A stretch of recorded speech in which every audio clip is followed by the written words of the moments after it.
You know, people come to me all the time and say, how do I get started? How did you get started? Are you talking about after I got fired or when I got started in the business in the 90s?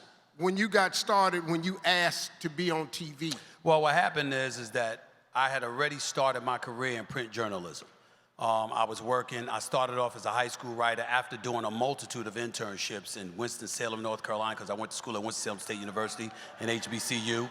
And after doing a multitude of internships in that city in Greensboro, North Carolina, and the Atlanta Journal-Constitution down here, I went back to the Greensboro News and Record as an editorial assistant where I was doing calendar items, school lunch menus, birth listings, and all of this stuff. But while I was doing that during the day, and at night I was working for the newspaper for free, covering high school sports throughout the Piedmont Triad area in North Carolina.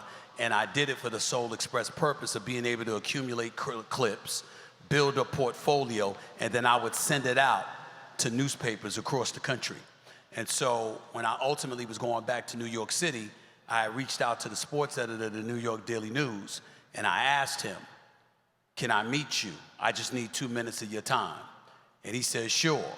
I went to the New York Daily News.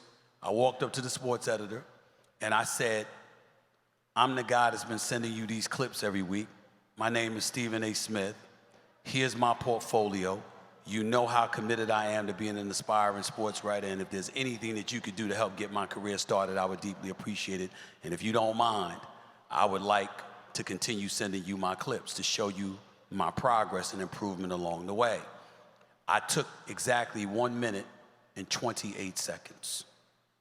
And when he shook my hand to say goodbye, he held on to it and wouldn't let me go. And he said, sit down, because you told me you was only going to need 2 minutes, and you didn't take up more than 2 minutes of my time. That shows me that you're a man of your word and you're committed. And so my career started off from there.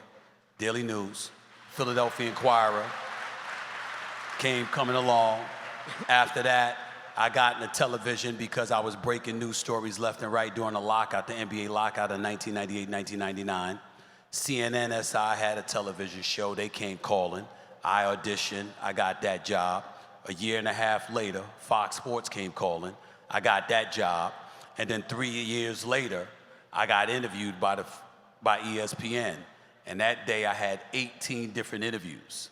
And the last interview was with this senior coordinator producer and said, you're at Fox. You're the big fish in the little pond. How are you going to feel about being the little fish in the big pond? And I looked around and I said to him, no disrespect, but I ain't gonna be no damn little fish in anybody's pond.